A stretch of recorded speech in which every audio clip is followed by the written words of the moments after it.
Hola,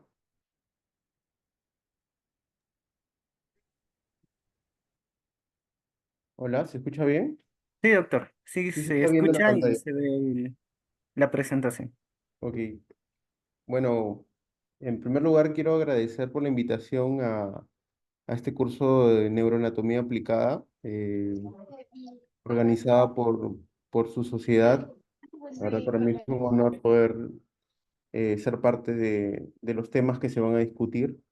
Ya, como ya me presentaron, mi nombre es Galo Sánchez Borrero. Actualmente soy residente de neurocirugía de quinto año, ya a días prácticamente de terminar la residencia, ¿no? Soy residente del Hospital Nacional Alberto Sabogal Sologuren, que es un hospital de salud nacional nivel 4 que se encuentra en Callao. Eh, en esta oportunidad me han encargado poder hacer el tema de osteología básica y puntos craniométricos que obviamente yo he tratado de enfocarlo en la parte neuroanatómica básicamente, ¿no? Para que conozcan un poco de mi hospital, bueno, esta es la parte delantera del Hospital Nacional Sabogal. Esos son mi grupo de residentes, ¿no? Contamos con 2R1, 2R2, 2R3 y somos 2R5. Y el jefe de mi servicio, el doctor Elvis Rojas. Así que los que quisieran ir a rotar, bienvenidos, bienvenidos sean siempre. Hemos tenido rotantes tanto de residencia como de pregrado, ¿no? Externos también. Así que la invitación siempre está presente para los que quieran rotar. Y a los que les guste, obviamente, lo que vendría a ser neurocirugía o las neurociencias en general, ¿no? He dividido la charla en cuatro puntos a tratar, ¿no? Primero hablarles sobre la osteología básica del cráneo, ¿ya? Luego vamos a hablar sobre los puntos craniométricos, cómo podemos usar estos puntos craniométricos y algunos casos clínicos reales que les voy a compartir de mi hospital, ¿no? Para ser sincero, yo cuando fui estudiante de medicina y estudié por primera vez los puntos craniométricos, realmente no les encontraba una utilidad, ¿no? Porque obviamente en ese momento lo único que hacemos cuando estudiamos anatomía es memorizarnos algunos términos, ¿no? Y la anatomía, si bien es parte de memoria, hay que acostumbrarnos, o como consejo de mi parte, es que se memoricen cosas claves para que puedan relacionar en base a lo que han memorizado diversos ramos arteriales, nerviosos o estructuras que se encuentran cercanos a la parte en que uno va estudiando. Así que la anatomía es relaciones, básicamente, es full relaciones. Si ustedes relacionan más, van a memorizar menos. Ese es mi consejo a los que están recién estudiando pues, medicina o llevando el curso de anatomía o incluso los que ya llevaron o son profesionales ya.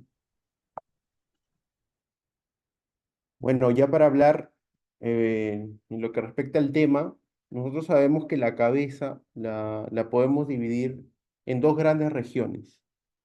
La parte craneal propiamente dicha, lo que conocemos como neurocráneo, y que básicamente está formando la bóveda craneal para protección del encéfalo.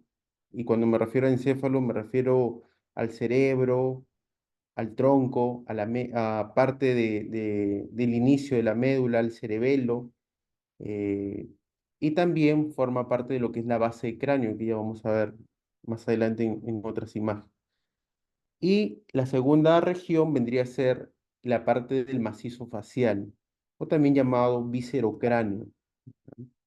Entonces, esas dos porciones podemos dividirlas a la cabeza. La parte del viscerocráneo, como ustedes pueden observar en la imagen, está colgando, por así decirlo, de la parte antero inferior de lo que vendría a ser la cabeza. Si nosotros dividimos la parte del cráneo, esta parte superior del cráneo, en tres porciones, podemos decir que la parte del viscerocráneo está colgando básicamente desde la mitad o desde el tercio anterior y parte del tercio medio, ¿no? Yo he centrado básicamente esta ponencia en lo que vendría a ser las estructuras del cráneo propiamente dicho, del neurocráneo, ¿ok? Y solamente voy a mencionar algunos puntos craniométricos que se encuentran en el macizo facial, porque hablar de lo que son huesos y características de los huesos de la cara sería muy extenso, porque cada parte de hueso tiene algunas estructuras relevantes. Cuando nosotros estudiamos partes óseas, las partes óseas siempre se van a caracterizar por poseer proyecciones, tubérculos, eminencias, que son básicamente deformidades del hueso. Es como si el hueso fuera en un inicio un cemento fresco y ese cemento fresco va a deformarse con el pasar de los años porque van a haber estructuras musculares que se están insertando en estos huesos, van a haber ligamentos, etcétera, que conforme pasa el tiempo y la movilidad que uno va teniendo, obviamente eso le va a dar o lo va a moldear a la parte ósea. Por eso que en algunas personas son más prominentes, más pronunciadas algunas estructuras óseas que otras. Y por eso que en los niños a veces no son tan pronunciadas, ¿no? El neurocráneo básicamente está conformado por 8 huesos, huesos impares y huesos pares, ¿no? En la parte más anterior y superior, que está con número 1, vendría a ser el hueso frontal, un hueso que al inicio son dos y se van a unir por medio de una sutura en la línea media que desaparece al nacimiento, que es la sutura metópica formando un solo hueso. El primer hueso impar y más anterior de toda esta parte del neurocráneo. En segundo lugar, vamos a tener un hueso que se articula en la parte posterior y superior con el hueso frontal por medio de esta sutura, ¿ya? Que es la sutura coronal, que es la que me va a articular lo que es el hueso parietal con el frontal. Entonces, en segundo lugar, tenemos al hueso parietal, que también va a formar parte de lo que es la calota bóveda craneana, y es un hueso par. Tiene su contraparte en el lado opuesto, y también unido a él por medio de una sutura que se llama la sutura sagital. En tercer lugar, tenemos otro hueso que también es par, se encuentra en la parte lateral de cada cráneo, se llama el hueso temporal, que tiene características que ya la vamos a ir describiendo más adelante. Es un hueso también par. En la parte más posterior e inferior tenemos lo que conocemos como el hueso occipital, el cual también es un hueso impar, ¿no? Y se encuentra en la parte más posterior y es la que básicamente le va a dar la protección a lo que es los hemisferios cerebelosos. Tenemos un hueso que forma lo que es la base del cráneo, que también lo podemos observar en la parte externa, aquí donde está el número 5, que es el hueso esfenoides. Va a formar parte de lo que es la cavidad orbitaria, también parte de la cavidad exocraneal de esta fosa que se llama la fosa temporal, en su parte más lateral. Esta es una pequeña parte del hueso esfenoides que se conoce como el ala mayor.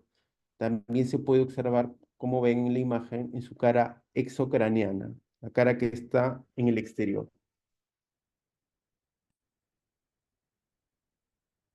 Aquí no podemos observar un hueso, o bueno, sí podemos observar parte de un hueso que es el etmoides, ¿no? Y solamente aquí podemos ver una porción de ellos que son los cornetes nasales medios, pero que se encuentra en la parte más interna y forma parte de la base de cráneo, que ya la vamos a ir viendo aquí en las imágenes que continúan. Esto es una vista superior y una vista posterior del cráneo, del neurocráneo, como podemos observar en la parte más anterior está el hueso frontal con su sutura, la sutura coronal, la cual se articula con los huesos parietales, que a su vez estos huesos parietales se articulan entre ellos por medio de la sutura sagital, ¿no? Y en la parte posterior, los huesos parietales van a articularse con lo que vendría a ser el hueso occipital. todo este hueso de aquí que podemos observar en esta imagen del lado derecho. Muchas veces algunas personas tienen huesos suturales o wormianos, que son este tipo de huesos que se encuentran entre la articulación, entre las suturas de estos huesos de la bóveda craneana. A veces existen, a veces son más grandes, a veces son más pequeños. En esta imagen, por ejemplo, vemos un hueso sutural de regular tamaño. Esta es una vista lateral e interna de lo que vendría a ser el neurocráneo, ¿no? La parte interna de lo que vendría a ser el hueso frontal, el hueso parietal, el hueso occipital, el hueso temporal visto de su cara interna. Y acá podemos ver parte de lo que vendría a ser el hueso etmoides y esfenoides, ¿no? Entonces el hueso etmoides básicamente lo vemos en la parte interna de lo que vendría a ser el neurocráneo, pero también va a formar parte de la parte interna y superior de la cavidad nasal, como podemos observar acá. Muchas veces estos huesos, sobre todo los que están colindantes con la región nasal, van a tener unos senos óseos, unas cavidades óseas, ¿no? Como podemos observar aquí, que es el seno frontal que se encuentra en el interior de lo que vendría a ser la escama del hueso frontal. También lo posee el hueso esfenoides, como podemos observar aquí, ¿no? Y esto es una vista inferior de lo que vendría a ser el neurocráneo, ¿no? Vemos la cara inferior de lo que vendría a ser el hueso occipital, el gran agujero que este posee, que es el agujero magno, y algunas estructuras que vamos a ir desarrollando en las imágenes subsiguientes. Esta es una visión interna de lo que vendría a ser la calota craneana, ¿no? La bóveda craneana, con estos surcos muy característicos que lo dejan las arterias meningias, que son las arterias que están irrigando a la envoltura del encéfalo, que es la dura madre, ¿no? La cara interna del hueso frontal, parietal, occipital. Y esta es la base del cráneo, ¿no? La base del cráneo posee a su vez tres fosas, una fosa craneal anterior, una fosa craneal media y una fosa craneal posterior. La fosa craneal anterior básicamente está en contacto con el hueso, perdón, con el lóbulo frontal, básicamente con la cara inferior del hueso, del lóbulo frontal. El- la fosa craneal media o fosa temporal, muchas veces le dicen, es una fosa que se encuentra en contacto con los lóbulos temporales a ambos lados y en la parte central con una glándula que ya han conversado en la charla anterior, que es la glándula hipófisis. Y en la parte posterior, la fosa craneal posterior es lo que va a dar protección a lo que es el hemisferio, los hemisferios cerebelosos, el cerebelo en sí, el tronco encefálico y obviamente la salida del tronco encefálico hacia la columna, ¿no? Muy bien, entonces, a manera general he mencionado los huesos que forman el neurocráneo, pero ahora vamos a comenzar a describir cada uno y algunas cosas importantes para poder ubicarnos cuando ya mencionemos lo que son los puntos craniométricos. Esto es un hueso frontal, ¿no? Un hueso frontal básicamente tiene dos cosas, dos partes. Una parte vertical, que es la que estamos observando en la imagen, ¿ya? Que es la escama frontal más conocida, y una parte horizontal, que es esta, que se está dirigiendo hacia atrás y forma parte de la base de cráneo, la fosa craneal anterior, esta parte de acá. Esta es la parte horizontal y esta es la parte vertical, ¿no? La parte vertical es la escama frontal. Muchas veces esta porción más inferior de la escama frontal le dicen la porción órbito nasal, ¿no? Porque obviamente es una porción que está en contacto con la región orbitaria en la parte lateral y con la región nasal en la parte medial, ¿ok? Y que vamos a empezar a describir desde la parte inferior hacia la parte superior. Desde la parte inferior y lateral, nosotros tenemos unas proyecciones, unos arcos. Estos arcos se llaman los arcos supraorbitarios o superciliares, o también llamados supraciliares, que en la parte más lateral tiene una apófisis, una proyección. Toda apófisis ósea es una proyección. Y esta apófisis se va a articular con un hueso del macizo facial, que es el hueso cigomático. Como es una apófisis que va a articularse con el hueso cigomático, a esta le dicen una apófisis cigomática. Pero como es del hueso frontal, obviamente le dicen apófisis cigomática del hueso frontal. Este arco supraciliar va a formar parte de lo que vendría a ser el techo de la órbita. En la parte en que se une la parte medial con la parte lateral, muchas veces vamos a encontrar un agujero, que es el que podemos observar acá, que se le denomina el agujero supraorbitario. Muchas veces ese agujero no es un agujero propiamente dicho, es un agujero incompleto. Cuando tenemos una estructura ósea en el que parece un agujero incompleto, se le denomina escotadura. Aquí, por ejemplo, en esta imagen de acá, vemos que este agujero no se completa en la parte inferior. Por eso que podríamos denominarlo también, perdón, escotadura, ¿no? Es una escotadura supraorbitaria. Por ahí, por cada agujero del cráneo, siempre van a salir estructuras vasculonerviosas, arterias, venas, nervios. La, el complejo vasculonervioso que sale por este agujero es el van supraorbitario, ¿ok? Es el que sale por acá. Tenemos ahora la parte más medial. La parte medial es la que se va a articular en la parte inferior con el hueso, los huesos nasales, que son dos, los huesos nasales.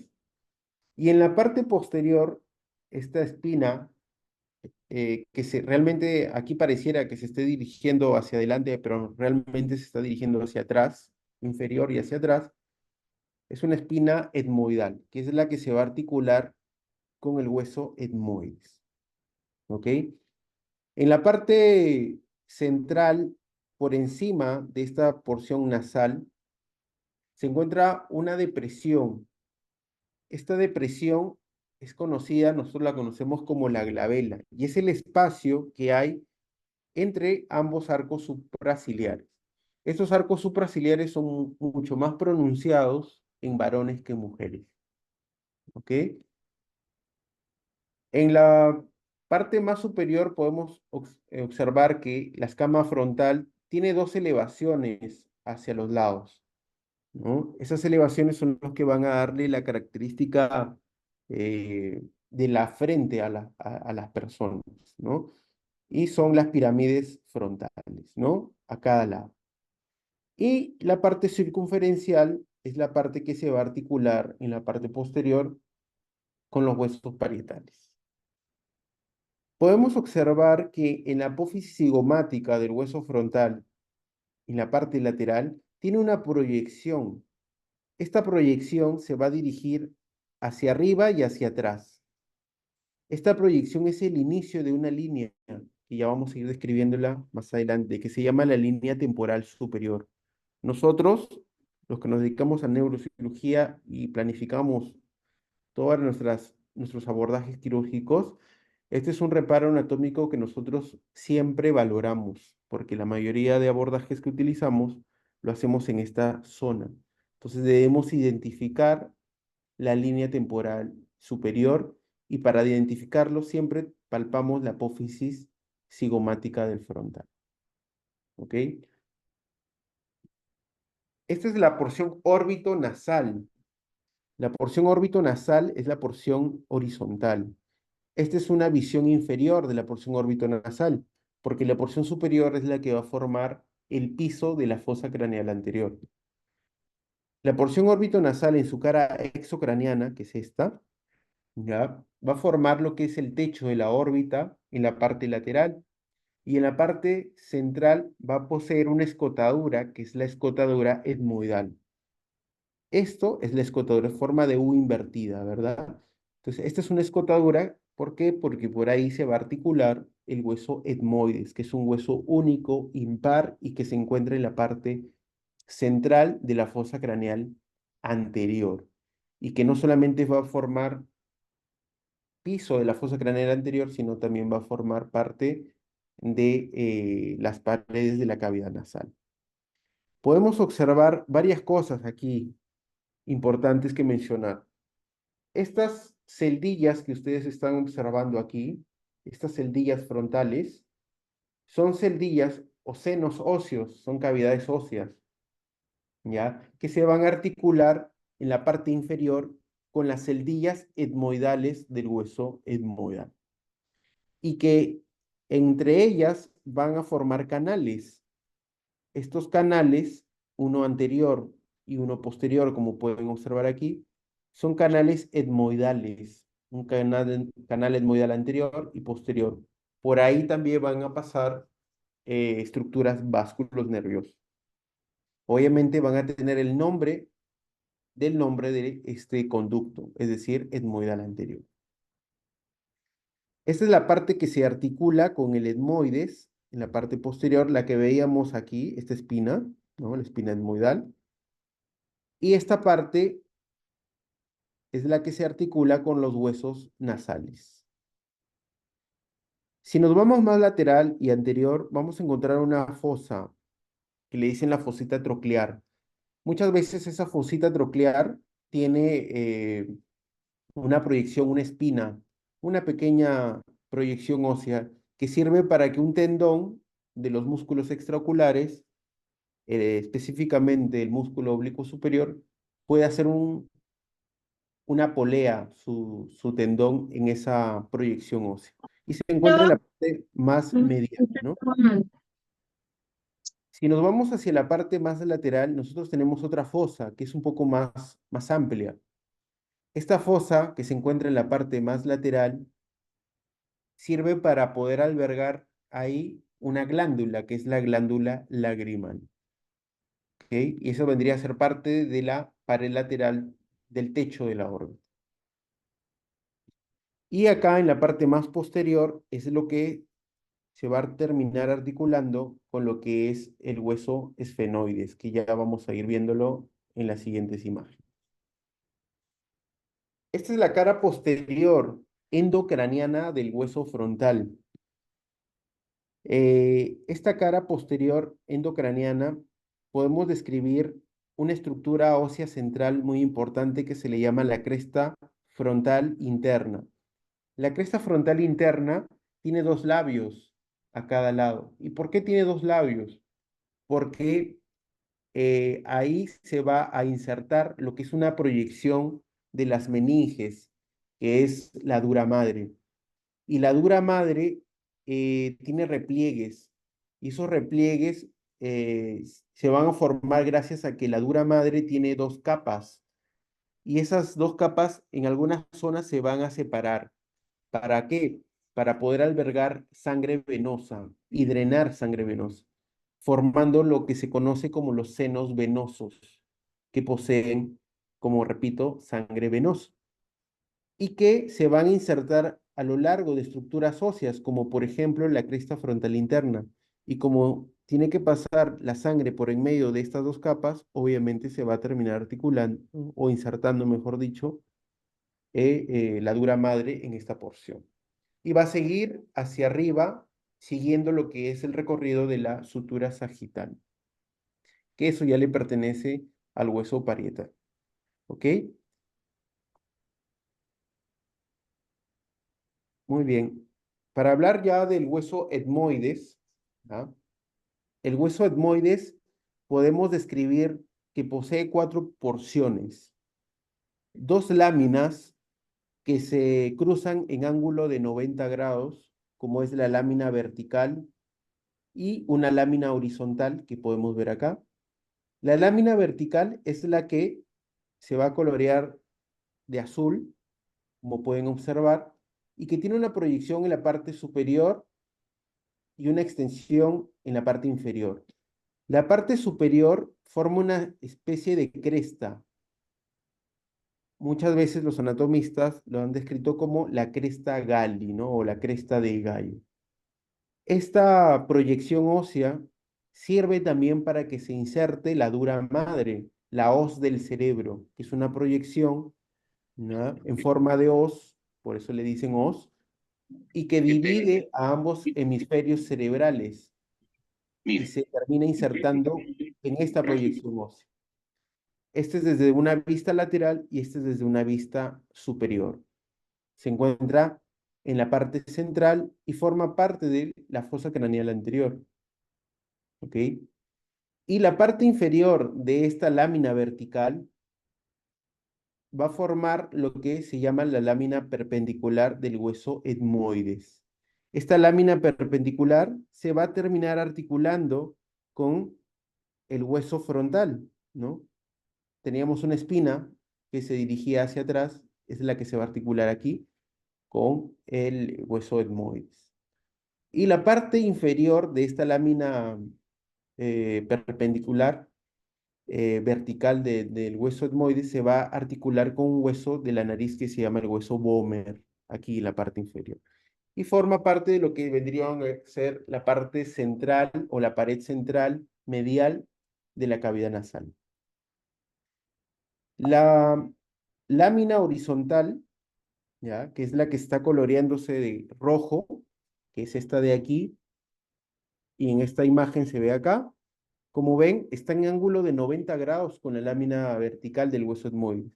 Y lo que llama la atención en ella es que tiene una serie de agujeros o fenestras o cribas. Por eso se le dice lámina cribosa del hueso etmoides. Encima de esta lámina cribosa hay un surco, que es este de acá, que se llama el surco olfatorio. Ese surco olfatorio sirve para que descanse sobre él un bulbo que se llama el bulbo olfatorio, que no viene a ser nada más que el conjunto de somas o cuerpos neuronales del primer par craneal, el nervio olfatorio.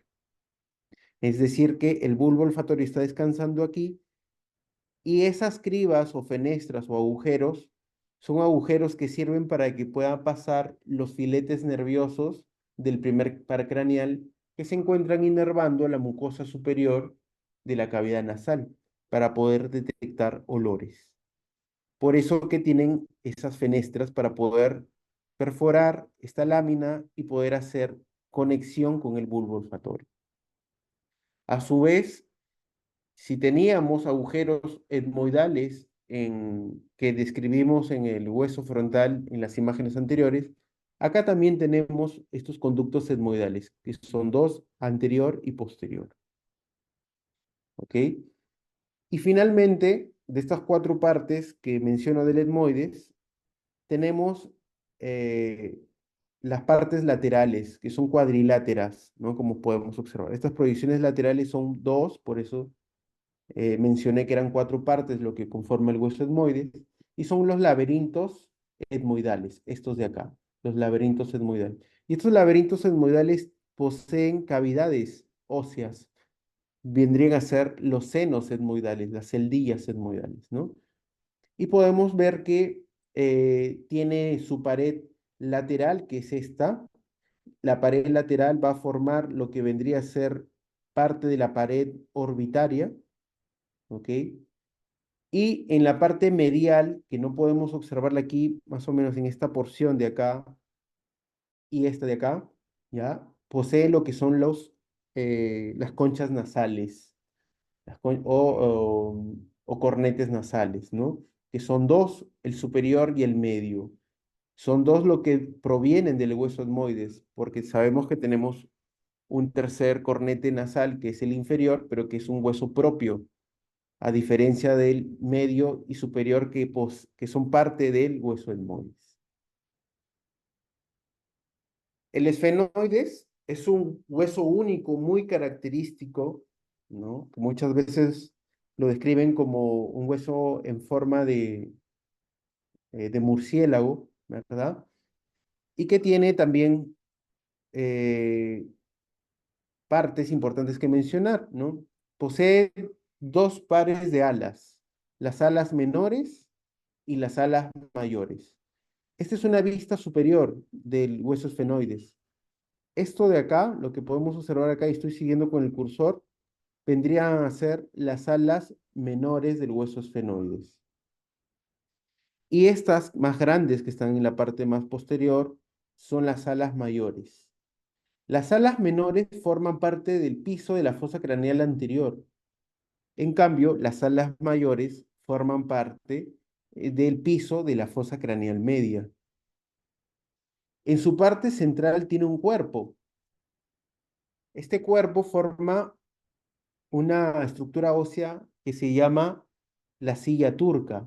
Esta silla turca es la que va a albergar a la glándula hipófisis, a la glándula pituitaria, en la parte central. ¿Qué podemos decir de las alas menores del esfenoides? Que tiene partes importantes.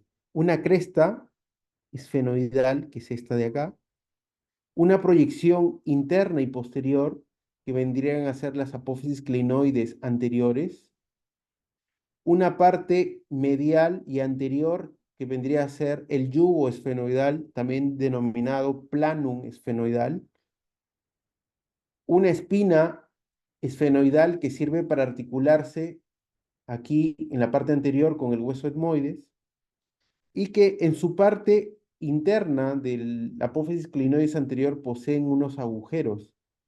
Estos agujeros de aquí, que son pares, el hueso, perdón, el agujero óptico. Este es el agujero óptico.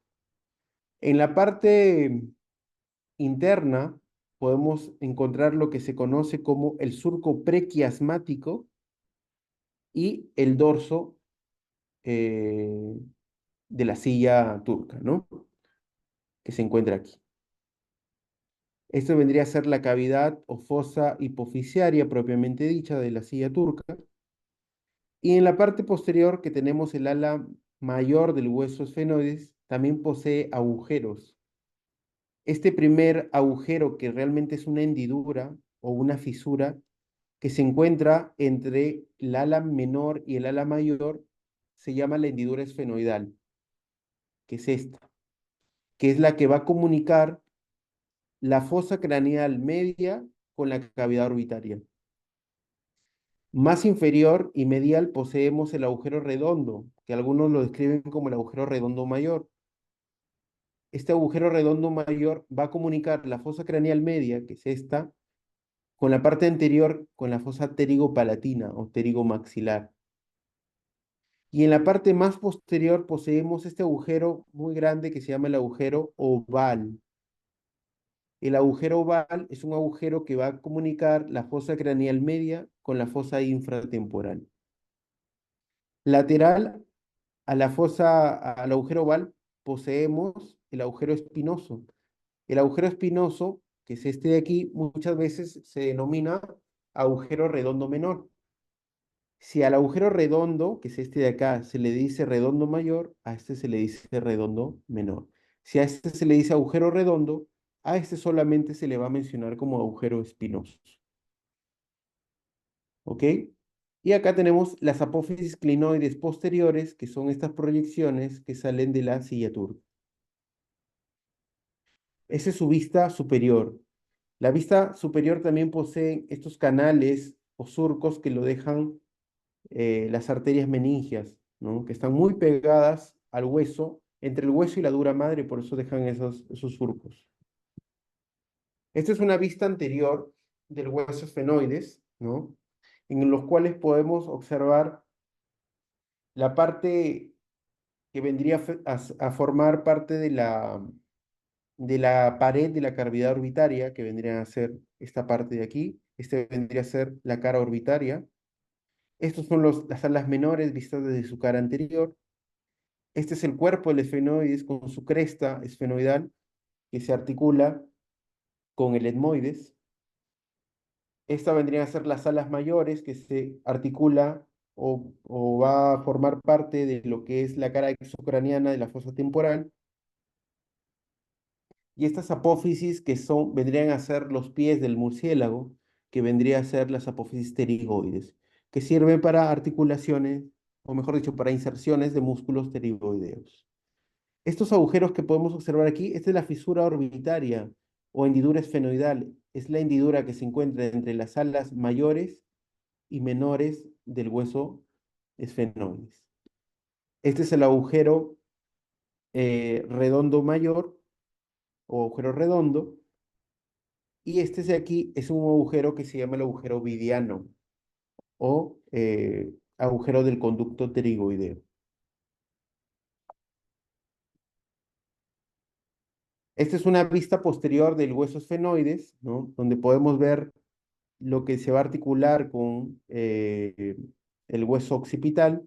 Esto vendría a ser las alas mayores, alas menores, la fisura orbitaria o hendidura esfenoidal, el agujero redondo mayor, el agujero del conducto pterigoideo, que lo podemos ver desde su cara posterior también, por donde pasa el van del conducto pterigoideo o el van vidiano, y las apófisis pterigoides en la parte inferior. El hueso temporal es un hueso que posee tres porciones. Una escama, que es la escama temporal, que la vamos a ver de color verde aquí, con sus proyecciones que la vamos a describir ahora, una porción timpánica y una porción petrosa. La porción escamosa va a tener en la parte exocraneal, que es esta, la parte que está con el exterior, la fosa temporal propiamente dicha, que es esta, que va a ser dividida en fosa temporal, que es esta superior, de una infratemporal que se encuentra aquí, más o menos, gracias a esta apófisis, que es la apófisis cigomática. La apófisis cigomática, pero del hueso temporal, que es una apófisis que empieza ancha en su base y se proyecta hacia anterior de forma alargada. La porción timpánica es la porción que va a poseer el conducto auditivo y en la parte inferior es lo que va a tener una proyección que se llama la apófisis estiloides, que sirve para inserción musculares. La parte posterior es la porción petrosa, lo que más llamativo es la apófisis mastoides, que también sirve para que se inserten algunos músculos, entre ellos el tan conocido músculo esternocleidomastoideo, y entre otros músculos que va a insertarse o van a formar parte de lo que vendría a ser la región suboccipital. Esta es una cara endocraniana, la cara endocraniana del hueso temporal. Acá tenemos la escama. Esta es la porción petrosa vista desde su cara interna, en el cual posee agujeros como el agujero auditivo interno, el agujero o el hiato para el saco endolinfático, ¿ya? Y este surco, que es el surco por donde pasa el seno petroso superior. El vértice de la porción petrosa del hueso temporal sirve para que ahí descanse lo que se conoce como el ganglio trigeminal o ganglio de Gasse. ¿Ok? Y estos son los surcos por donde va nuevamente transitar lo que es los ramos de la arteria meningia media, ¿no? Bueno, esta es la articulación temporomandibular. Importante mencionar desde la vista inferior del hueso temporal, que es esta cavidad de acá, que se articula con lo que es el hueso de la mandíbula y es la única parte móvil de lo que vendría a ser la cabeza, ¿ok? La articulación temporomandibular. Aquí podemos observar la proyección, la apófisis cigomática del hueso temporal, la porción petrosa. Aquí básicamente la apófisis mastoides, la apófisis estiloides, el agujero carotidio por donde ingresa a la arteria carótida interna, ¿ok?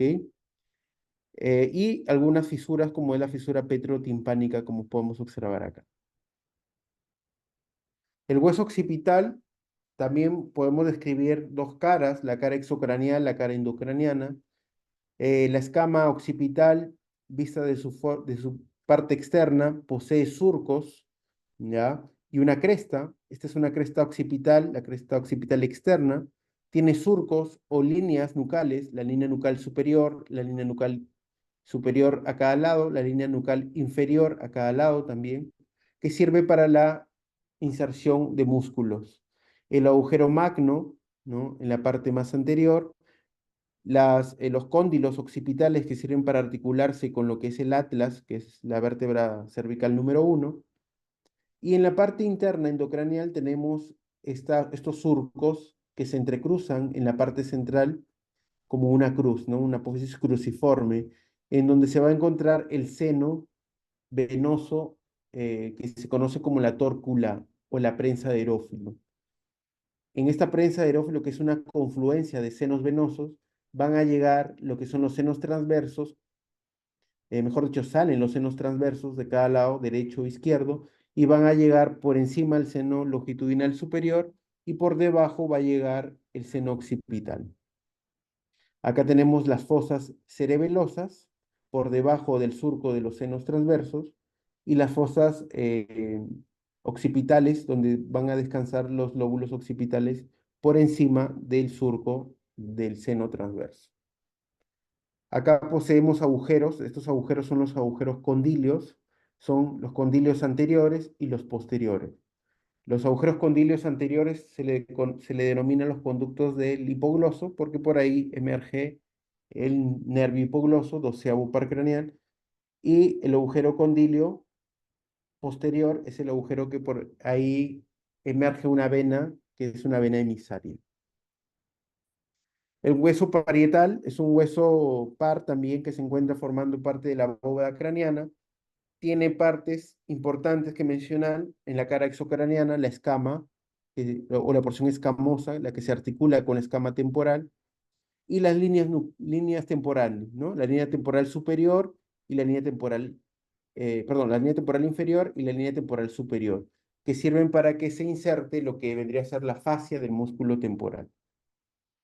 Y la línea temporal inferior se inserta el músculo temporal y en la línea temporal superior la fascia del músculo temporal. Y la cara endocraniana es una cara muy llamativa porque va a poseer surcos por donde están transitando los ramos de la arteria meningia media. Muy bien, la base de cráneo es importante estudiarla. ¿Por qué? Porque va a poseer muchos agujeros. Todos esos agujeros ustedes deben conocerlos, pero lo más importante, además de conocerlos, es saber qué es lo que transitan por ahí. Rápidamente voy a mencionarles desde la parte más anterior a la parte más posterior. En la parte anterior tenemos un agujero que se encuentra delante de la apófisis crista galli. Este agujero se llama el agujero ciego. Ese agujero ciego sirve para que por ahí emerja una vena emisaria que termina drenándose en el seno sagital superior.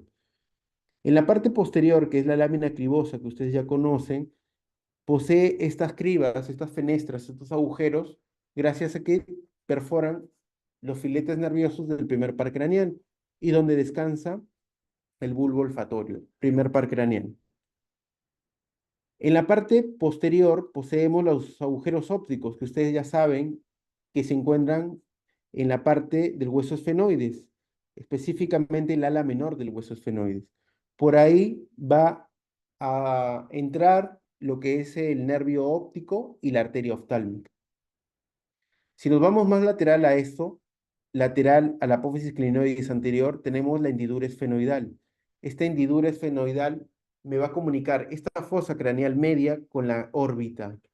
Y esa hendidura esfenoidal transitan varias estructuras. El tercer par craneal, el cuarto par craneal, el quinto, uno. Recordemos que el quinto par craneal posee tres ramas, el quinto 1, el quinto 2 y el quinto 3. El quinto 1, también llamado nervio oftálmico, es uno de los nervios que va a transitar por la hendidura esfenoidal. El sexto par craneal, que es el motor ocular externo o nervio abducens, también va a cruzar por la hendidura esfenoidal. Y la vena oftálmica superior. Básicamente, esos son los más importantes por mencionar. El agujero redondo mayor o agujero redondo va a salir el quinto 2, que es el nervio maxilar. El agujero oval sirve para la salida del quinto 3, el nervio mandibular. El agujero espinoso, que es este que se encuentra lateral y posterior al agujero oval, sirve para que por ahí ingrese lo que es la arteria meningia media para poder irrigar todo lo que es la gran parte de las meninges, de la dura madre, y es la que una vez que ingresa deja esos surcos que hemos estado observando tanto en el hueso temporal como en el parietal. Tenemos aquí el agujero rasgado, que es por donde emerge o se asoma la arteria carótida interna. Tenemos los surcos para los nervios petrosos, que son estos de acá. En la parte posterior ya tenemos lo que se conoce como el agujero auditivo interno, que es el de acá, por donde va a salir el séptimo par, el nervio facial, el octavo par, que es el vestíbulo coclear. En la parte más inferior tenemos el agujero rasgado, rasgado posterior, también denominado, o agujero yugular, por donde va a salir el noveno par, el glosofaringio, el décimo par, el vago o neumogástrico, y el onceavo par, el nervio accesorio o espinal. Y este agujero de acá, que se encuentra en la parte condilia, que es el agujero condilio anterior, o canal del hipogloso, que sale el doceavo par craneal. Y este grande, que es el agujero magno, ¿no? Por donde la médula oblongada se convierte, al salir de la fosa craneal posterior, hacia la columna, se convierte en la médula espinal, ¿no? Por ahí también ingresan ramos meningios del nervio accesorio, ¿no? Básicamente, esos son los principales contenidos de estos agujeros que lamentablemente hay que memorizarlos, pero una vez que se memoricen estos contenidos, luego es importante que puedan relacionar todas las estructuras que se encuentran alrededor de la base de cráneo. Ahí les he colocado todo el contenido y adicional a ellos, yo he mencionado los más importantes básicamente para que ustedes tengan conocimiento de ello. Ahora hablemos ya del segundo punto, que son los puntos craniométricos. Los puntos craniométricos son muy importantes porque nos van a servir para poder ubicar algunas estructuras cerebrales que nosotros vamos a terminar abordando, operando, por ejemplo, o para hacer mediciones antropológicas, antropométricas, y también los que se dedican a la odontología también los utilizan mucho, ¿ya? Entonces vamos a reconocer los principales puntos craniométricos que existen. Nosotros para poder estudiar esos puntos craniométricos podemos dividirlos en puntos craniométricos de la línea media o puntos craniométricos laterales. También podemos estudiarlos como puntos craniométricos de cada hueso. La forma en que ustedes estudien los puntos craniométricos va a variar. Yo se los voy a describir de forma de la línea media y luego los laterales. El primer punto craniométrico que vamos a reconocer es el ofrium. El ofrium es más que un punto, es una depresión. Es una depresión que se encuentra por encima de una eminencia que se encuentra entre los arcos superciliares, que es la glabela. Superior a la glabela, esta depresión se llama el ofrium. Ustedes pueden palpárselo incluso, ¿no? Si ustedes se palpan los arcos supraciliares, van a encontrar una depresión. Dentro de esta depresión, una pequeña eminencia, esa es la glabela. Por encima de la glabela está esta depresión, que es el ofrium, primer punto craniométrico de la línea media. Segundo punto craniométrico es la glabela. Como ya les mencioné, la glabela es una eminencia que se encuentra dentro de una depresión que se encuentra entre los dos arcos supraciliares. Otro punto importante a mencionar es el nasion. El nasion es un cruce de suturas, de las suturas del hueso frontal con los huesos nasales. Este punto que se encuentra entre los dos huesos nasales y el hueso frontal es el nasion. Ahí, como lo pueden observar. Otro punto importante a mencionar es el naso espinal, que vendría a ser la espina nasal anterior, que es este de acá. Esta abertura en forma de pirámide es la abertura piriforme, la abertura de la cavidad nasal. La espina más anterior e inferior es la espina nasal anterior o punto nasoespinal. Si seguimos en la línea media, descendiendo por encima de la arcada dentaria y en la misma línea media, en el cruce de la sutura de los huesos maxilares, tenemos el prostio. Este de acá es el prostio. Si seguimos descendiendo, tenemos su contraparte, pero en la parte inferior, en la línea media también, el punto infradentario, el infradental. Seguimos descendiendo en la línea media, en la proyección más anterior y más pronunciada de la mandíbula, el pogonio. El pogonio significa mandíbula o mentón, ¿ok?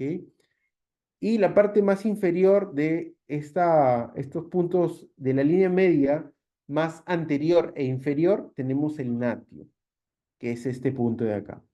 Entonces, esos son los principales puntos craniométricos en la línea media que se encuentran algunos en lo que es el neurocráneo y otros en lo que vendría a ser el viscerocráneo.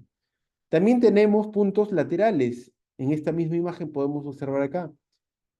El siguiente punto es el sigion. El sigion es un punto que vendrían a ser la parte más pronunciada de los malares, los pómulos que comúnmente los conocemos.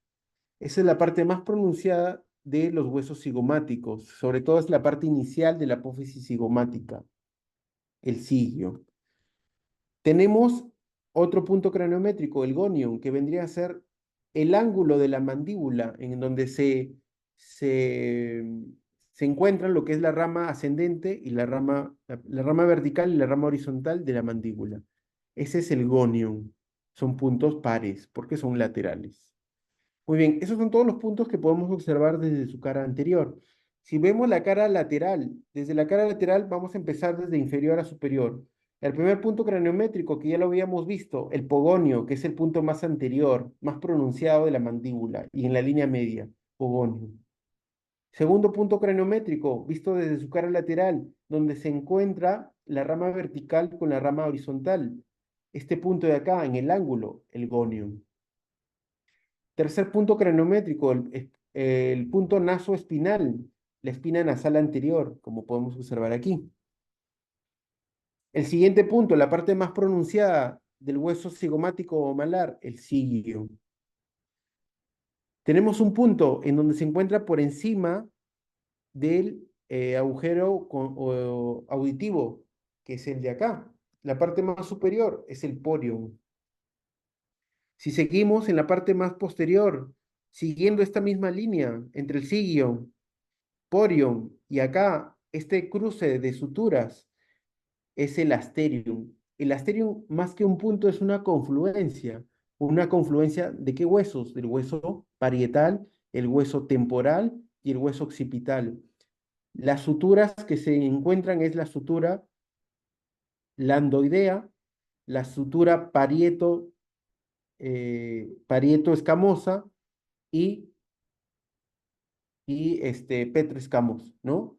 Petro occipital y la endoidea. Aquí. Este punto, este cruce de estos tres suturas es el asterio, punto muy importante para poder abordar patologías de la fosa craneal posterior. El dacrion es un punto en el cual se entrecruzan el hueso lagrimal, el hueso frontal y el hueso maxilar. El dacrion. Siguiente punto, más que un punto, es una región que también confluyen cuatro huesos, el hueso frontal, el parietal, el esfenoides y el temporal. Muchas veces lo describen como un área en forma de H, el terion, que se encuentra ahí. Tenemos otro punto, por encima del terion, tenemos un cruce de una línea temporal. Recuerdan que yo les mencioné que hay una línea que se proyecta desde la apófisis cigomática del hueso frontal, que es esta. Nosotros seguimos esta apófisis, esta pronunciación, seguimos con la línea temporal superior. Si la línea temporal superior se entrecruza con la sutura coronal, este punto es el estefanio. Es un punto muy importante y ya lo vamos a aplicar en algunos casos que les he traído. El eurion más que un punto es una prominencia, es la prominencia parietal, el punto más pronunciado del hueso parietal visto desde su cara lateral y siempre está por encima de la línea temporal superior, aquí. El punto lambda o lambdoideo es el cruce de la sutura lambdoidea con la sutura sagital, ¿no? Entre ambos lados, ¿no? En la línea media. Y el punto bregmático o bregma es el cruce de la sutura coronal con la sutura sagital. Por último, tenemos el vértex. El vértex es el punto más alto del cráneo. Aquí más o menos se encuentra a este nivel. Siempre para hablar del vértex tenemos que poner el plano este plano que cruza la apófisis cigomática paralelo al piso. Si lo ponemos paralelo al piso, el punto más alto, teniendo esta referencia, es el vértex.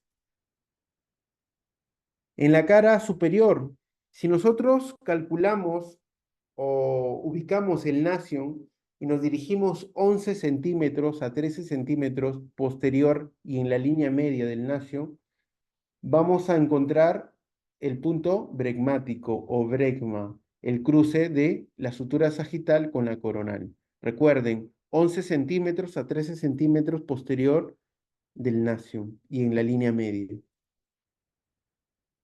¿Qué también podemos observar acá? El Stephanion, como ustedes ya saben, el Stephanion es el cruce de la línea temporal superior con la sutura coronal. El Ovelion es otro punto craniométrico que es el punto medio entre dos agujeros parietales, estos dos que ustedes ven acá, sobre la sutura sagital. Ese punto que se encuentra entre ambos puntos parietales por donde ingresan venas, ¿no? Venas emisarias, ya se llama el ovelio. El eurion es la prominencia parietal sobre la línea temporal superior y el punto landoideo, que es, o lambda, que es el cruce de la sutura sagital con la landoidea. Aquí en su cara posterior podemos reconocer el punto lambda, ya saben, entre el cruzamiento de la sutura landoidea con la sagital. Más o menos 4 centímetros inferior a lambda, yo encuentro un punto que se llama el opistocráneo, opistocráneo también llamado. Y 3 centímetros inferior al opistocráneo encuentro al ilion. El ilion es un punto que podemos palpar muy bien, que es la protuberancia occipital externa. Es un hueso muy pronunciado de la parte del occipital y nos sirve para poder identificar por dentro a la tórcula o la confluencia de los senos venosos. El asterion es un punto lateral que es la confluencia de esta sutura, ¿no? La landoidea, el hueso parietal, occipital y temporal, su porción mastoidea, ¿no? Este cruzamiento es el asterion. El estafilion es un punto que es una prominencia, una espina nasal, la espina nasal posterior, ¿no? Que es esta de acá, en la línea media. El basion es un punto en la línea media que se encuentra anterior al agujero magno, el de acá. Y el opuesto al basion es el opistion, que también es un punto en línea media, pero en el borde posterior del agujero magno. Muy bien, esos son todos los puntos craniométricos.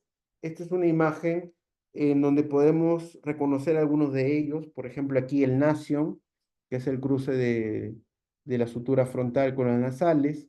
La glabela, que es una prominencia dentro de la depresión que se encuentra entre los arcos supraciliares. El punto bregmático, que se encuentra entre la sutura coronal y la sagital.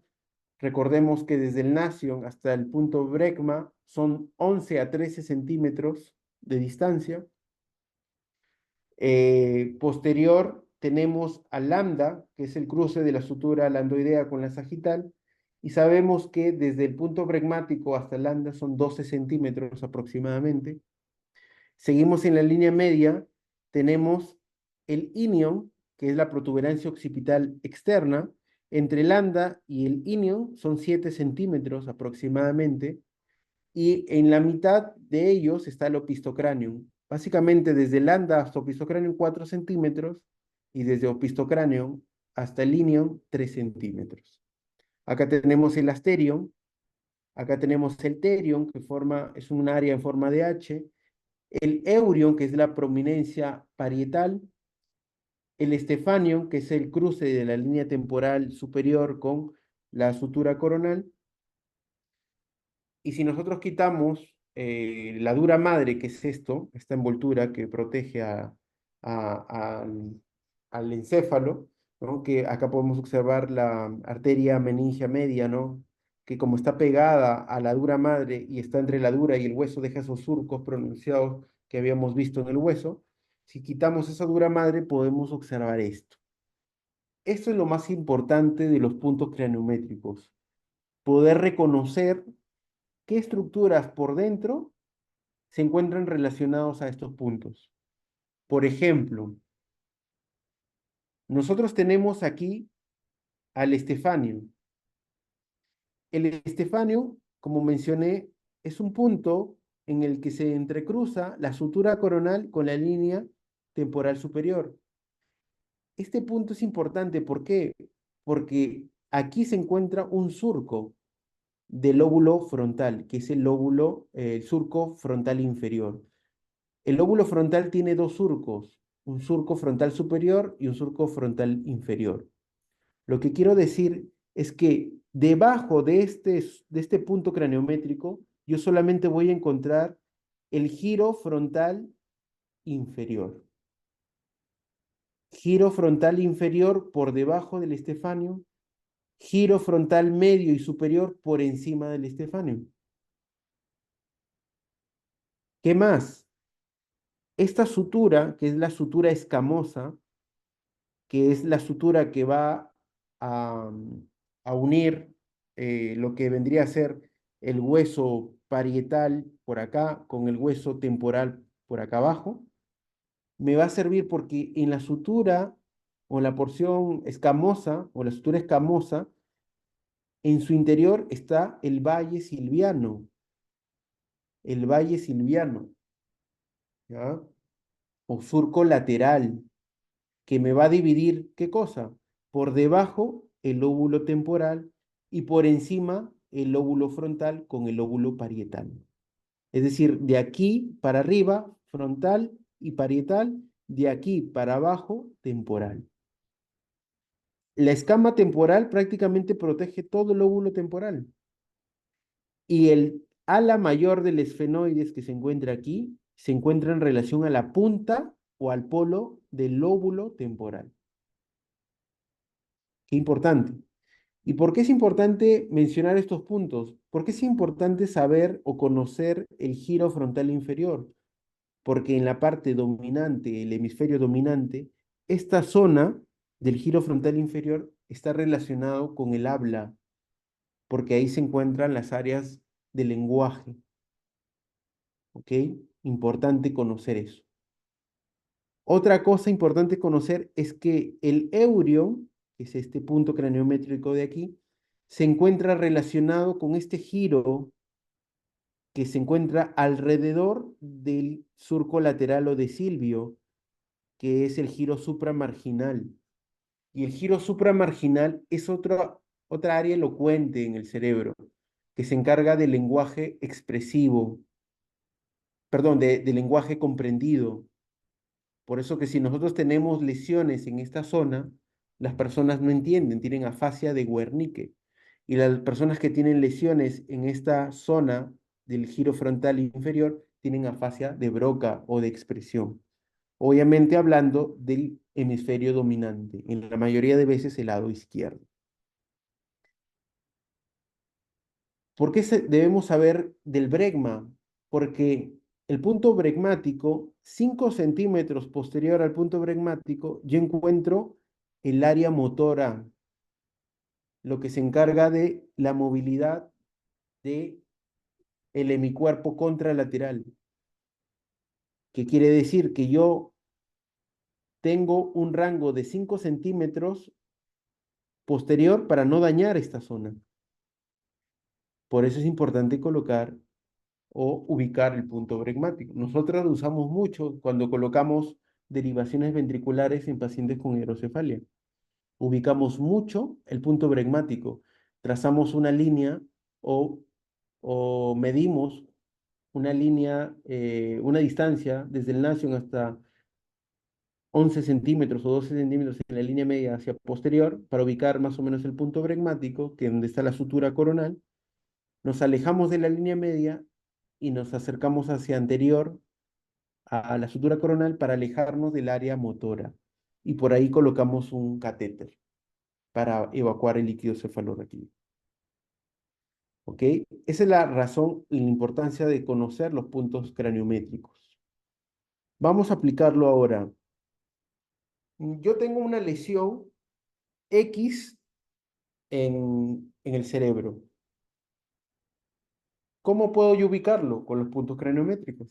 Entonces yo tengo una lesión X aquí en esta zona, alrededor de lo que vendría a ser la cisura lateral o de Silvio, que es esta, en el que se encuentra entre los lóbulos frontal y temporal. Entonces, yo me imagino el cráneo y tengo que imaginarme los puntos craniométricos para poder hacer un planeamiento quirúrgico, para poder ubicar exactamente el lugar donde yo debo tratar y no perderme y no generar más daño al momento de manipular el encéfalo. Entonces yo ya sé dónde se encuentra la lesión por las imágenes, ya sea resonancia, tomografía, evalúo el cráneo de mi paciente, ubico los puntos craniométricos y puedo utilizar y planificar una craniotomía, por ejemplo. Miren aquí esta imagen importante que yo les he colocado, es cómo se pueden dar cuenta que la escama del temporal se encuentra básicamente protegiendo al lóbulo temporal. Por encima de la sutura escamosa, ¿qué es esta? Está el valle silviano, está la cisura lateral o de Silvio, ¿ok? Por encima está la línea temporal superior, ¿qué es esta? Esto, que está por debajo de la línea temporal superior, el estefáneo, sigue siendo frontal. Y esto es temporal. Y el ala mayor del esfenoides es polo del lóbulo temporal. Todo se relaciona. Aquí, el eurion en la línea temporal superior, pero en la prominencia parietal, aquí está el área del lenguaje, entendido, comprendido. Aquí está el área motora del lenguaje, el lenguaje expresivo. Importante conocer eso. Tenemos aquí, vamos a reconocer este punto. Este punto se llama el punto rolándico superior.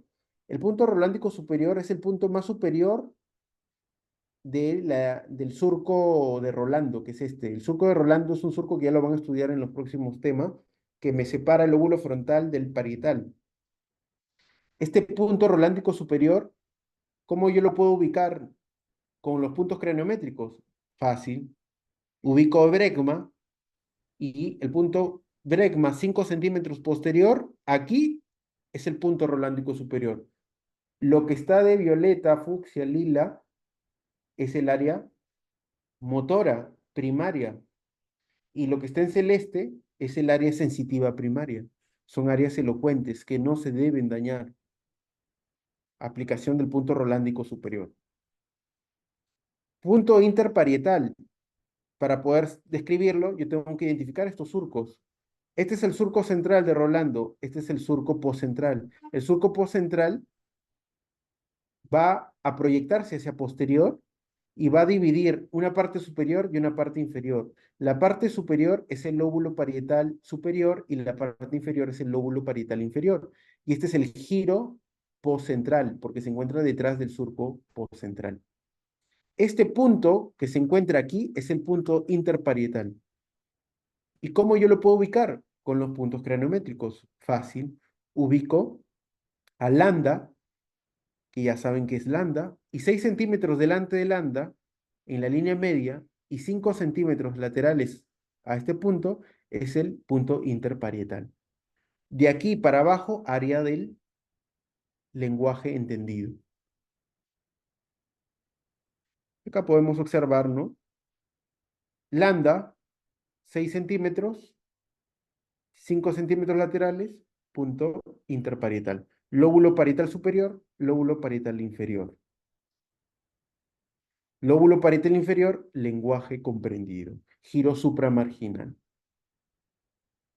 Ahí está. Punto interparietal. Punto parieto occipital. Para poder yo escribir eso, tengo que reconocer primero el punto parieto occipital, que es este de acá.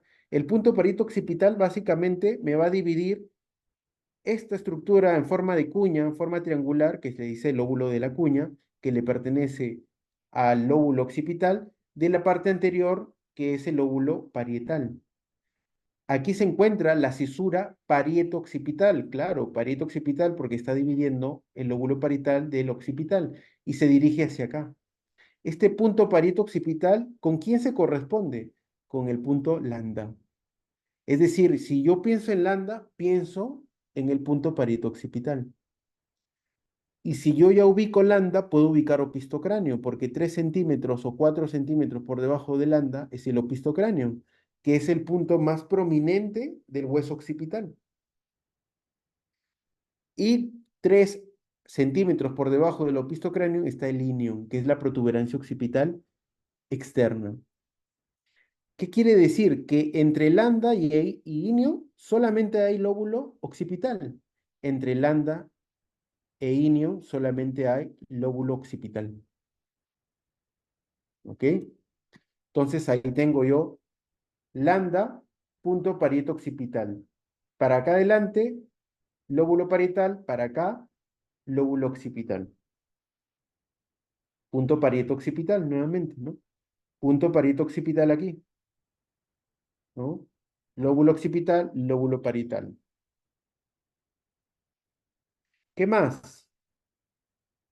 El opistocráneo. ¿Con quién se relaciona el opistocráneo? El opistocráneo se relaciona con la cisura calcarina. Esta es la cisura calcarina. La cisura calcarina me divide la cuña del lóbulo de la língula. Esto verde es el lóbulo de la língula o giro de lingual y este es el lóbulo de la cuña. El opistocráneo está aquí. Y ustedes ya saben cómo localizar el opistocráneo. Ubico lambda, 3 centímetros por debajo o 4 centímetros. O si quiero, ilium, 3 centímetros por arriba. ¿Ok? Opistocráneo. Ahí está. Opistocráneo. Cisura calcarina es opistocráneo. Cisura calcarina por arriba, ¿quién tenemos? A la cuña. Y por debajo, a la língula. ¿Y a quién le pertenece la cuña y la língula? Al lóbulo occipital. Y el lóbulo occipital se encuentra entre lambda y ilium. Así es. Así se aplican los puntos craniométricos. Nuevamente, ahí está la cisura calcarina, la he remarcado, el opistocráneo. Ahí está el opistocráneo y relacionado con la cisura calcarina. El Eurion. Ustedes, ahora que piensen en Eurion, van a pensar en giro supramarginal. Van a pensar en área de lenguaje, del área de lenguaje comprendido. ¿Y dónde está? Delimito mis principales surcos. Surco central o de Rolando, surco lateral o de Silvio. El surco lateral o de Silvio se mete en el lóbulo parietal y alrededor de este ingreso, de esta rama del surco lateral o de Silvio, se encuentra el giro supramarginal, que es este de acá. Si yo quiero delimitar mejor mi giro supramarginal, ubico mi surco postcentral. Y sabemos que el surco postcentral también se mete en el lóbulo parietal y me delimita el lóbulo parietal superior del inferior. Y el inferior forma parte del giro supramarginal más anteriormente y el giro angular más posteriormente. Todo ese giro supramarginal, ¿con quién se relaciona? Con el eurium. Ahí está. Ubico mi eurium. Acá está mi eurium. Giro supramarginal. Giro supramarginal, giro angular, mi fisura de Silvio o lateral, que se alrededor de la proyección posterior de este surco está el giro supramarginal, y mi surco temporal superior, que es este. El lóbulo temporal tiene un surco temporal superior, un surco temporal inferior. El surco temporal superior, su proyección posterior y alrededor de esta proyección posterior está el giro angular. Todas estas áreas son de lenguaje. El área 22, que es del giro temporal superior, el giro supramarginal y el giro angular, que es el área 39 y 40, son áreas de lenguaje comprendido. Muy bien, apliquemos entonces lo que hemos aprendido ahora. Caso 1. Esta es una paciente de 13 años, si no me equivoco, mujer que llegó a nuestro servicio con una patología que se llama cavernoma. Cavernoma es una patología vascular de vasos pequeños, no capilares, son malformaciones capilares, que sangran muchas veces y forman depósitos de hemosiderina, esto que ven aquí en negrito, esos depósitos de hemosiderina hacen que convulsionen los pacientes y por eso te llegan pacientes convulsionando. Y efectivamente, esta jovencita convulsionaba. Ustedes cuando ven esta imagen, ustedes ya pueden imaginar más o menos qué punto craniométrico podemos utilizar acá. Este es un punto muy prominente. ¿Se acuerdan cuál es el punto más alto del cráneo? En el vértex. Entonces nosotros ya sabemos que más o menos detrás del vértex es donde yo tengo que planificar mi abordaje quirúrgico. Mientras más relaciones anatómicas tú utilices, menos te vas a equivocar. Aquí está la sutura coronal, miren. Si yo hago una medición desde mi sutura coronal hasta el lugar de la lesión, yo puedo más o menos ubicar dónde voy a centrar mi craniotomía. Por eso es importante ubicar mi sutura coronal, el punto bregmático. Ok, entonces hicimos nuestro abordaje. Este es el vértex en el paciente, punto más alto, ¿no? La lesión está por detrás, aquí. Centramos nuestra craniotomía acá, planificamos nuestra incisión, ubicamos más o menos a qué distancia del punto bregmático, sí, punto bregmático se encontraba la lesión, más o menos hicimos un cálculo, planificamos nuestra craniotomía y bingo, hicimos nuestra craniotomía, levantamos la dura madre y ubicamos la lesión. Así se ve como una mora, ¿no? Esta patología vascular del cavernoma. Entonces se sacó en su totalidad el cavernoma y se solucionó su problema. Paciente curada. Acá está la craniotomía. Miren, la he reconstruido para que puedan observarla, ¿no? Desde el punto pragmático, 5 centímetros. Aquí está el área motora. Este es el vértex, que está más o menos a este nivel. Estaba detrás la lesión. Sabemos que aquí está el área motora. La lesión estaba por detrás. Planificamos nuestra craniotomía aquí y acá podemos observarla desde una vista superior. Nos alejamos del área motora y sacamos su lesión. Caso número 2. Es un paciente con un tumor del ángulo pontocerebeloso, este de aquí. Este tumor se encontraba delante del cerebelo, como pueden observar, delante del cerebelo. En una vista axial, podemos observar acá, ¿no? Este es el tronco, este es el cerebelo. Se encontraba al lado izquierdo. Aquí es izquierdo, este es derecho, siempre en las imágenes. Esto se encontraba en esta zona. Esta zona se llama la zona del ángulo pontocerebeloso. Era un tumor, un paciente relativamente joven, si no me equivoco, tenía veintitantos años. Entonces, el corredor que vamos a utilizar es este de aquí. ¿Qué hicimos? Planificamos nuestra craniotomía utilizando los puntos craniométricos. El asterion. El asterion que vendría a ser la confluencia, este de aquí. Hueso occipital, hueso parietal, hueso temporal. ¿Por qué es importante ubicar este asterion? Porque aquí está pasando un seno venoso que nosotros tenemos que evitar, el seno transverso y el seno sigmoides. Entonces lo dibujamos. Esta es la apófisis mastoides, que la dibujamos aquí, apófisis mastoides, seno sigmoides, seno transverso. Aquí va a ser nuestra incisión, hicimos nuestra craniotomía. Esta es la craniotomía que hicimos. Como pueden observar, acá, este es el surco del seno transverso, por acá pasa el seno sigmoides y la evitamos. Abordamos esa patología y pudimos sacar todo el tumor de ese paciente. Acá les he dibujado cómo pasarían los senos venosos. Seno transverso, seno sigmoides. La craniotomía la colocamos acá para evitar esto, justamente, ¿no? Tercer caso, esta es una patología que se llama la malformación arteriovenosa. En estas malformaciones arteriovenosas lo que no hay es capilares. Las arterias se comunican directamente con las venas.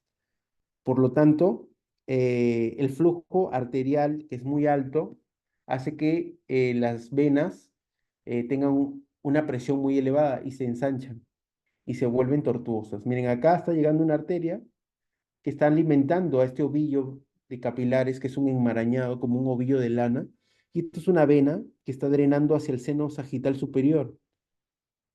Más o menos, calculamos 5 centímetros desde la sutura coronal. Aquí debería estar centrada nuestra craniotomía, aquí, muy detrás de la sutura coronal.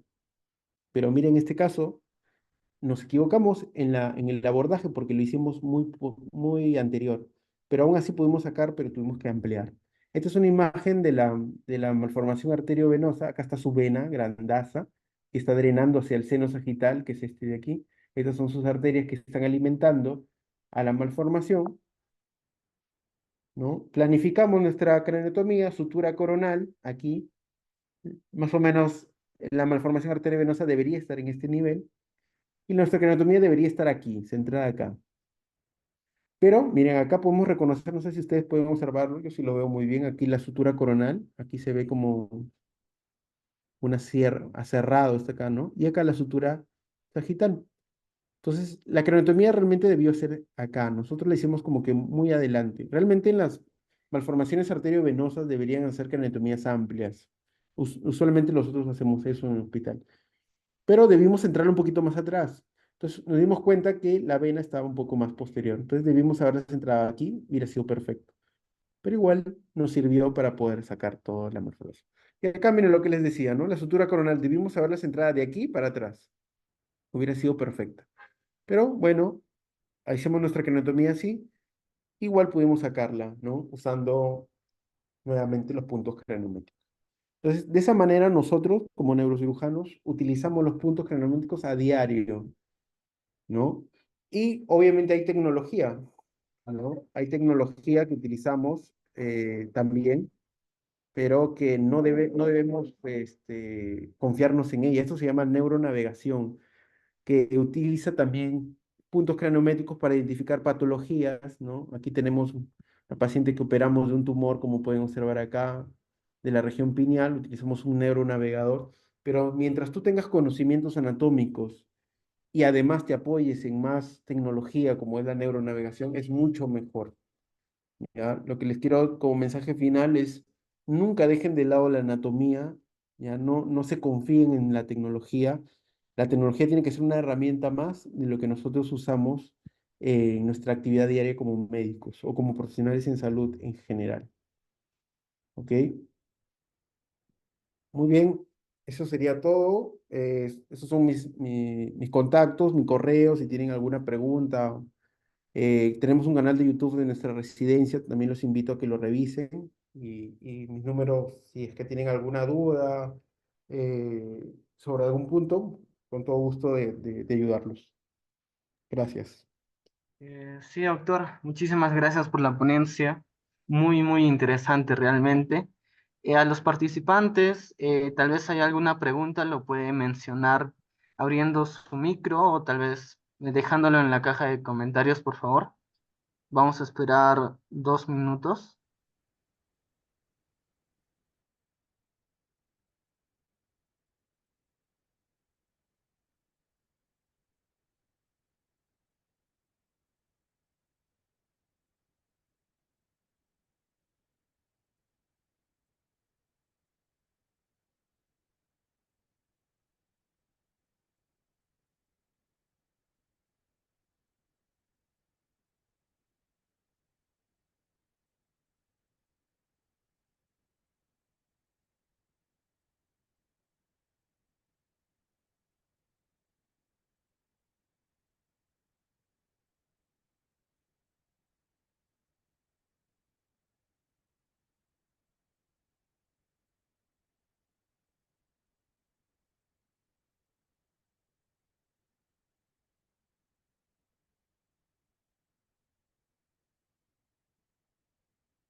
Bien, doctor, parece que ha quedado claro algunos puntos.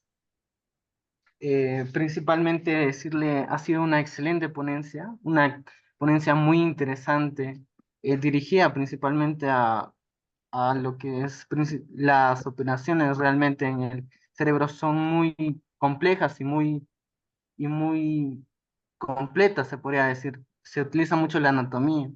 De parte del comité organizador, le damos las gracias por el tiempo que nos ha brindado para darnos esta ponencia. Ha sido realmente muy interesante y esperamos tenerlo con una invitación a futuras ponencias, en cursos que podamos realizar también en el futuro tiempo, doctor. Muchísimas gracias por el tiempo que nos ha dado.